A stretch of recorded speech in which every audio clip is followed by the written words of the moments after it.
प्रिय विद्यार्थियों, आज वेस्टर्न पॉलिटिकल थॉट के अंतर्गत पाश्चात्य राजनीतिक विचारक के अंतर्गत आज का जो विषय है वह है राज्य की उत्पत्ति के विभिन्न सिद्धांत। राज्य की उत्पत्ति के विभिन्न सिद्धांत प्रचलित हैं, जिसमें प्रथम है राज्य की उत्पत्ति का विकासवादी सिद्धांत, द्वितीय है राज्य की उत्पत्ति का सामाजिक समझौतावादी सिद्धांत, तीसरा है राज्य की उत्पत्ति का शक्ति सिद्धांत और चौथा है राज्य की उत्पत्ति का दैवीय सिद्धांत। जैसा कि विदित है कि राज्य की उत्पत्ति का विकासवादी सिद्धांत, जिसके प्रमुख समर्थक अरस्तु हैं। अरस्तु का मानना है कि राज्य का क्रमिक विकास हुआ है।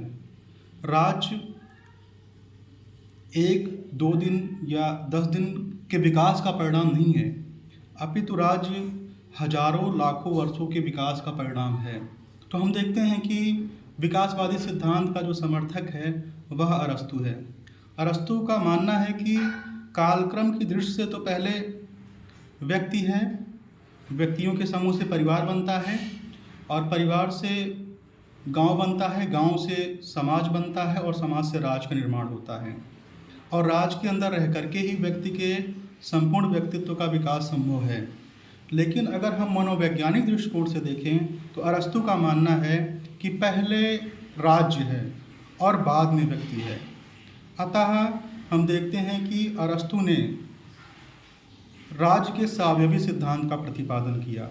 फिर हम देखते हैं कि राज्य की उत्पत्ति का एक और सिद्धांत है, जिसे हम शक्ति के सिद्धांत के नाम से जानते हैं। इस सिद्धांत के अंतर्गत यह माना जाता है कि जो सबसे पावरफुल होता है, जो सबसे शक्तिशाली होता है, वह अन्य व्यक्तियों पर शासन करता है।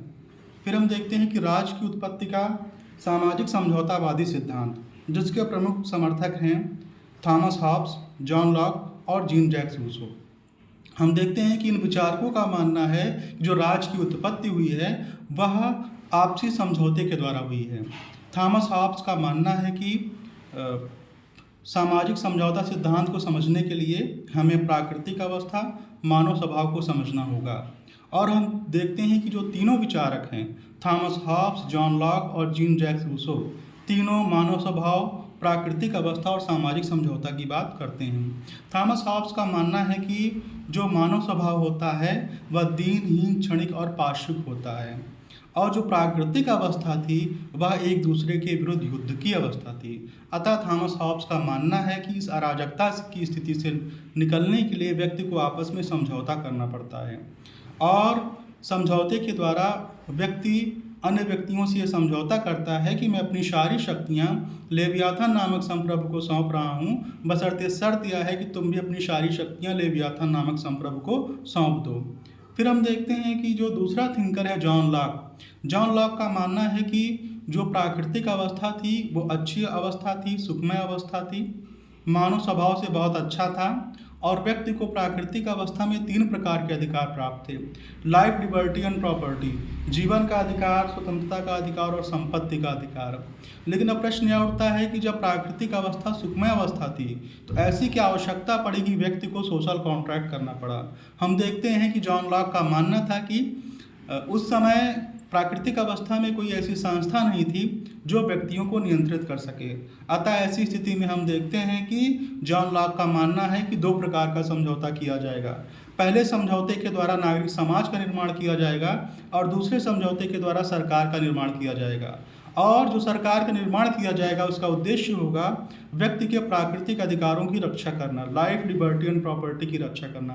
अगर राज्य व्यक्ति के लाइफ, लिबर्टी एंड प्रॉपर्टी के अधिकारों को सुरक्षित नहीं रख पाता तो व्यक्ति के पास यह राइट होगा कि राज्य या सरकार को उसके पास से हटा दे। फिर हम देखते हैं कि एक तीसरा विचारक है जिसे हम जीन जैक्स रूसो के नाम से जानते हैं।